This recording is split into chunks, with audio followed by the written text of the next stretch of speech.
Good morning students. आज हम लोग पढ़ने वाले हैं लेसन नंबर 1 विश्व की प्राचीन सभ्यताएं का पार्ट 3, जो कि हमारा लेसन है क्लास 9th RBSC का। और आज इसमें हम लोग पार्ट 3 में क्या पढ़ेंगे स्टूडेंट्स? मिस्र की सभ्यता के बारे में पढ़ेंगे। क्या पढ़ेंगे स्टूडेंट्स? मिस्र की सभ्यता के बारे में पढ़ेंगे। और अभी तक भी अगर आप लोगों ने हमारा जो चैनल है उसे सब्सक्राइब नहीं किया है तो प्लीज़ आप फटाफट से उसे सब्सक्राइब कर लीजिए और बेल आइकन को प्रेस कर दीजिए, जिससे कि अच्छे अच्छे जो वीडियोस हैं इन्फॉर्मेटिव आप लोगों तक पहुंच पाए।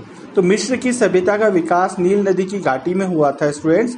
और अफ्रीका के लोग जो थे वो नील नदी को गंगा नदी के भांति पवित्र मानते थे, क्योंकि प्राचीन काल में मिस्र के सुख और समृद्धि का कारण यही नील नदी रही है।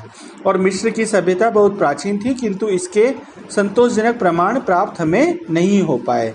और प्रामाणिक आधार पर मिस्र के राजनीतिक इतिहास का ज्ञान 3400 ईसा पूर्व से ही प्राप्त होता है स्टूडेंट्स हमें।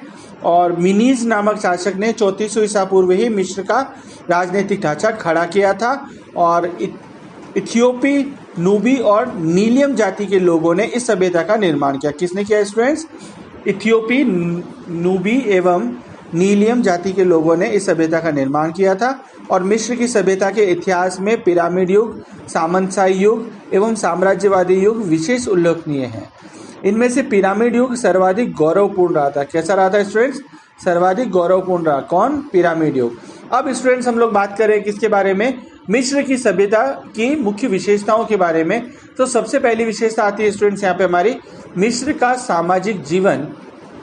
तो मिस्र के शासक फराओ कहलाते थे और प्रजा पर उनकी सत्ता निरंकुश थी। लोग उसे ईश्वर का प्रतिनिधि मानते थे। क्या मानते थे स्टूडेंट्स?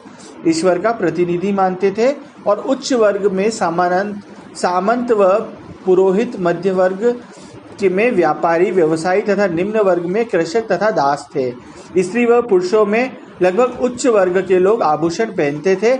और संगीत, नृत्य, नटबाजी, पशु, जुआ आदि उनके मनोरंजन के साधन होते थे, कि वो गाने सुनते थे, डांस करते थे, नटबाजी कलाएं करते देखते थे, पशु चराते थे, पशुओं से भी वो बहुत सारे खेल करते थे, जुआ खेलते थे। ये सभी क्या थे? उनके मनोरंजन के साधन हुआ करते थे।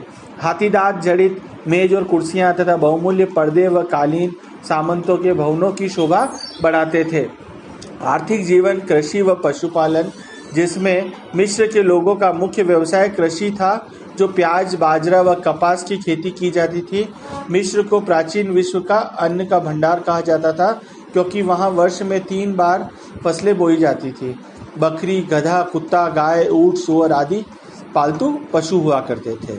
अगर उनके व्यापार व उद्योग की बात करें स्टूडेंट्स, तो मिस्र में धातु, लकड़ी, मिट्टी, कांच, कागज तथा कपड़े का काम करने वाले कुशल कारीगर थे। और मिस्र वासियों को तांबे के अतिरिक्त अन्य धातुएं बाहर से मंगवानी पड़ती थी। यानी तांबा तो उनको मिल जाता था, लेकिन दूसरी धातुएं बाहर से मंगवाते थे। और मिस्रवासी लकड़ी पर नक्काशी तथा कांच पर चित्रकारी कार्य से भी अवगत करते थे। वे वस्तु विनिमय द्वारा व्यापार करते थे। अरब व इथोपिया से उनके व्यापारिक संबंध थे।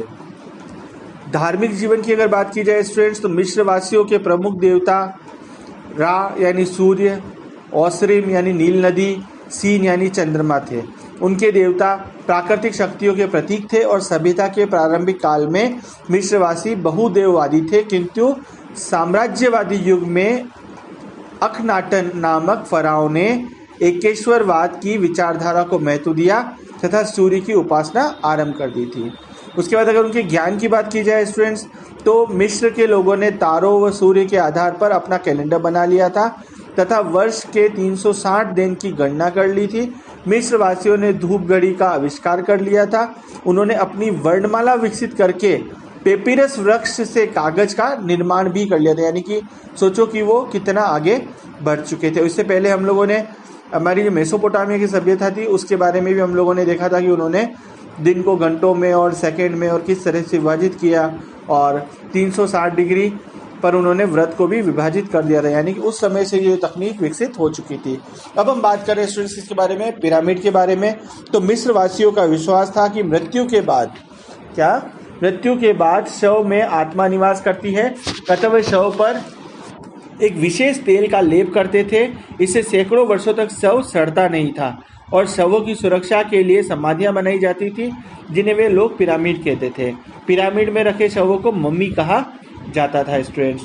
तो मिस्र के पिरामिड में गीजे का पिरामिड प्राचीन वास्तुकला की दृष्टि से सर्वश्रेष्ठ कलाकृति है और गीजे का यह पिरामिड 481 फीट ऊंचा तथा 755 फीट ऊंचा है, चौड़ा है और इसमें ढाई टन के 23 लाख पत्थर के टुकड़े लगे हैं। इसके बाहर पत्थर की एक विशालकाय नरसिंह की मूर्ति, जिससे स्फिंक्स कहा जाता है, बनी हुई है और पिरामिड मिस्र वासियों के गणित व ज्यामिति के ज्ञान के साक्षी हैं और मिस्र में अब भी ऐसे कई पिरामिड विद्यमान हैं। तो हम लोगों ने स्टूडेंट्स यहाँ पे मिस्र की सभ्यता के बारे में देखा और ये हमारा पार्ट 3 था लेसन फर्स्ट का, और बहुत जल्दी हम लोग आपका 4th पार्ट लेकर के आएंगे स्टूडेंट्स, जो कि होगा हमारा, उसमें हम लोग क्या पढ़ेंगे, चीन की सभ्यता के बारे में स्टूडेंट्स यहाँ पे हम लोग उसमें पढ़ेंगे। और अभी तक भी अगर आपने हमारा चैनल सब्सक्राइब नहीं किया है तो प्लीज़ उसे जल्दी से सब्सक्राइब कर दीजिए